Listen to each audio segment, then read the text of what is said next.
I'm going to show you how to elicit all of these goals. And they're all in one video, and it's because they're all intertwined. Health is intertwined. Once you affect one of these goals, you affect the other. And the principle of one is the principle of the other. So once you learn these things, you'll be free. You won't worry about that certain TikTok that told you have to do an exact amount of heart rate to start shedding fat. These are the principles that overarch all of those stupid and non-stupid facts. So you won't have to worry. And you can even help your friends and your family. So when you see them doing something silly or they're worrying about something that their friend told them of how to lose fat or how to actually gain muscle, you go, "No, mate, are you doing this?" And then they'll go, "Yes or no," and you can even help them. These are the principles. These are the elevator pitches for how to elicit these goals. That's the easiest way to conceptualize them. And oh my Lord, in a world where there's TikToks telling you that broccoli will give you cancer. So we're gonna start off with fat loss / cut / shred and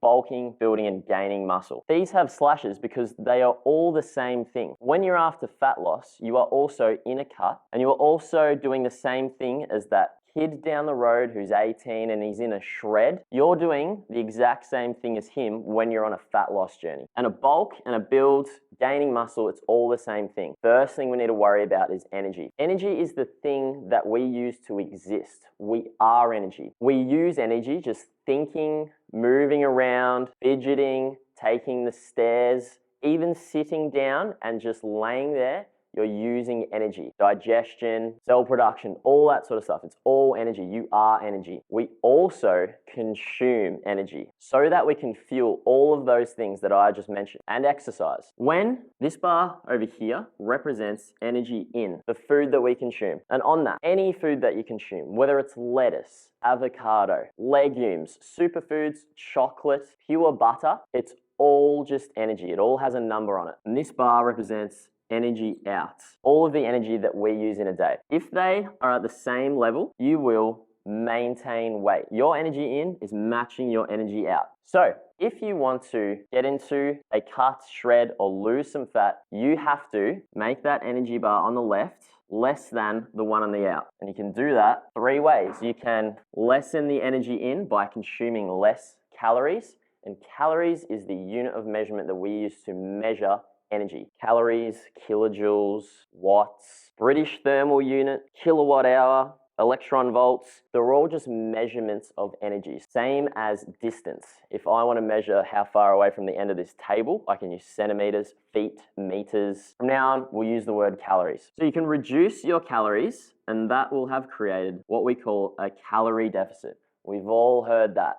That's the thing that we want to be in so that we are losing weight. The other way that you can do it is increasing steps and you'll have further and a larger deficit. So you can do both at the same time as well. And the reason I say steps is because if we look at this energy out at a larger scale, around about this much is what we call basal metabolic rate, which is just the energy that we use to lay there and exist. In this one is digestion, thinking, all these complicated systems and things going on just so that we can stay alive. The next bit is called TEF, which is the thermic effect of food. So just by consuming food, you have to use energy to digest it. And then here in this bit, we have activity. So all of that activity that we do, walking, exercising, and part of that, up the top, we have EAT, which is exercise activity. That's when you're going for a run, when you're working out. And this large gap here is called NEAT,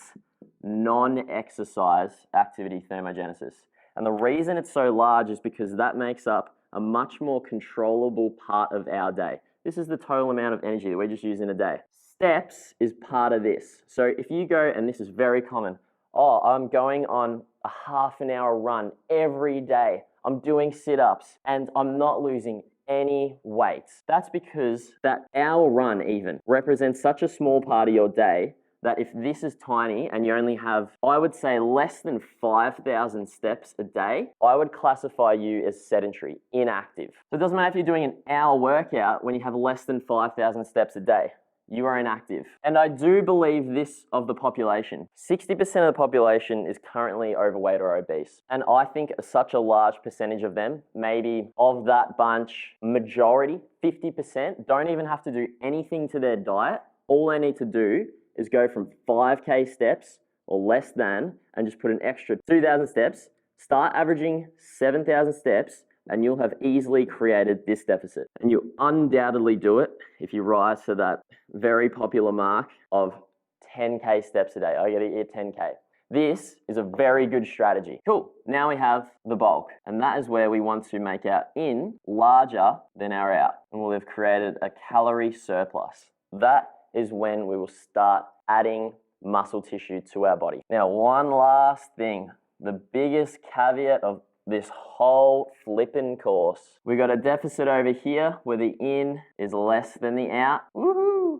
10K steps, Asahi bowls. And then we've got our surplus, gain and man. If either of these are done without this massive caveat of high protein and resistance training, either of these are done without this caveat, then it is all pointless. If you get into a deficit without these two things, you can potentially be losing muscle, which you do not want to do. And that's a problem with the term weight loss. You don't want to lose weight, you want to lose fat. So start using fat loss. And if this was happen, which is majority of what's going on, people are on the couch, they are not exercising whatsoever, and they do not have a high protein diet, they will just be putting on purely body fat. So either of these are pointless without this massive caveat staying as a constant in your life. Once you get through this course, we will have these things sorted.